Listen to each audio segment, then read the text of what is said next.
Very good afternoon to all my students. Today I, Tarun sir, your spoken English trainer, is going to give you few tips how to present a presentation in front of everyone. ये बहुत बड़ा word है presentation. मैं bilingual, मैं हिंदी और English दोनों use करूंगा इस वीडियो में, जिससे कि सबको समझ में आ जाए. सबसे पहली बात तो हमारे दिमाग में प्रेजेंटेशन का जब वर्ड आता है तो सबसे पहली बात तो आता है स्टेज फियर. सो ये स्टेज फियर दूर कैसे किया जाए, क्या ऐसे कर लिया जाए, क्या कोई कोर्स ज्वाइन किया जाए, वहां पे बात किया जाए. सो मैं अपना कोर्स प्रमोट करने के लिए नहीं वीडियो बनाता. आपको ज्वाइन करना है वो आप दूसरी बात है, लेकिन प्रेजेंटेशन के लिए सबसे पहली बात तो आप लैंग्वेज सेलेक्ट करिए. दो I am a spoken English trainer, लेकिन मैं आप लोगों को बता रहा हूं कि आप एक लैंग्वेज पे कमांड बनाइए, या तो हिंदी या तो इंग्लिश. इंडिया में यही दो लैंग्वेज चलती है, और उन वर्ड्स में आपको हद से ज्यादा अच्छी वोकैबुलरी डालनी है. प्रेजेंटेशन डिवाइड होता है 3 पार्ट्स में, और उसका सबसे सॉलिड पार्ट जो होता है वो होता है इंट्रोडक्शन और कंक्लूजन. इंट्रोडक्शन से ही आप गेन करते हैं सबका अटेंशन. मान लीजिए अगर आप प्रेजेंटेशन देने जा रहे हैं किसी कंपनी पे, तो उसका इंट्रो देखिएगा, और सबसे पहली बात तो solid energy, solid voice, modulation एकदम सॉलिड होना चाहिए. मॉड्यूलेशन का मतलब ये होता है वॉइस मॉड्यूलेशन, धीरे, ऊपर, नीचे, हाई पिच, लो पिच, फिर लो पिच, फिर लो से एकदम high. No, this will irritate, ये इरिटेट कर देगा ऑडियंस को. चलिए मैं कोशिश करता हूं आप लोगों को बताने की. Very good afternoon to one and all. Today I, Tarun sir, present in front of you, would like to present a presentation on my favorite company. तो ये थोड़ा सॉलिड स्टार्ट से क्या होगा कि जो लोग लेजी बैठे भी होंगे, कुछ आलसी ऑडियंस भी मिल जाता है, वो थोड़ा अलर्ट हो जाएंगे आपकी तरफ.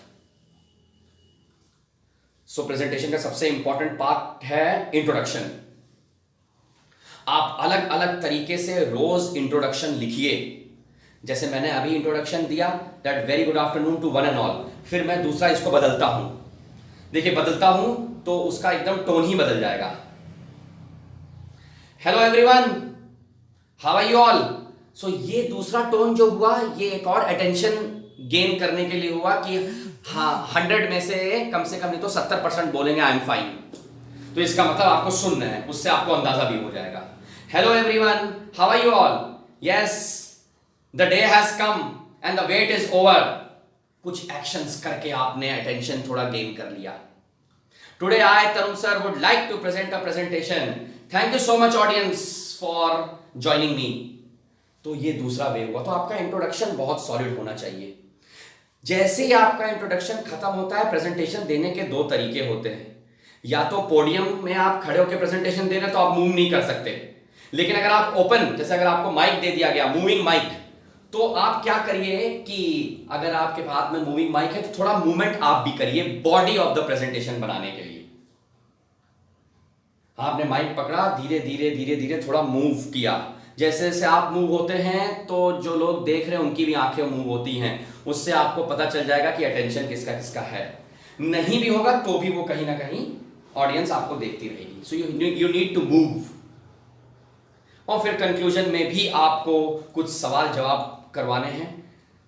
Okay audience, thank you so much for your patience and it was wonderful being with you.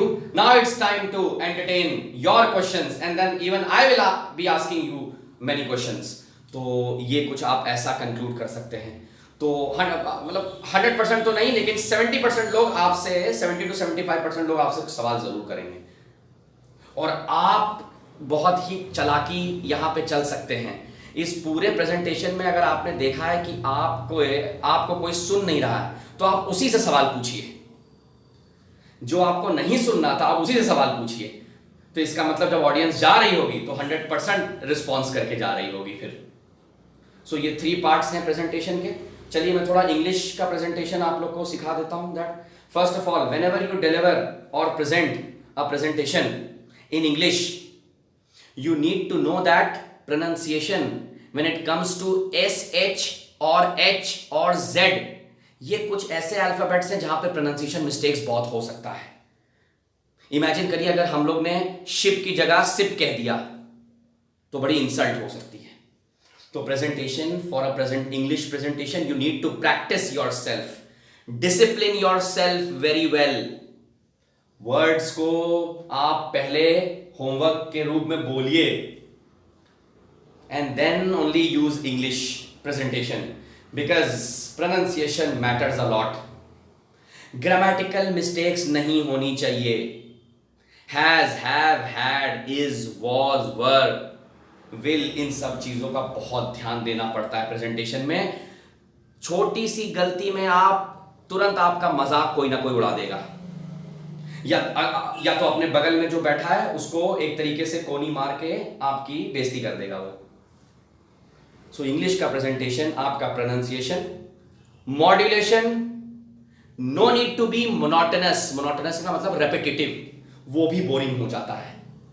For example आपने एक तरीके से बोला that today I am here to present a presentation on health tips that you can undergo during कोविड-19। आपने क्या पता एक हेल्थ टिप बोला, you need to wear a mask while moving outside, फिर थोड़ी देर बाद आपने बोल दिया you need to wear a mask. तो ये रेपिटेशन आपको अवॉइड करनी पड़ेगी। So keep watching my videos. ये मैंने आपको प्रेजेंटेशन बताया। आप अपनी भी रिकॉर्डिंग कर सकते हैं, जैसे मैं अभी इस समय कर रहा हूं। आप क्या कर सकते हैं कि अपना मोबाइल सेट करिए, अपनी रिकॉर्डिंग करिए, खड़े होके अपना प्रेजेंटेशन दीजिए, खुद भी देखिए। सबसे पहली बात तो 10 गलतियां आपको खुद भी मिल जाएंगी।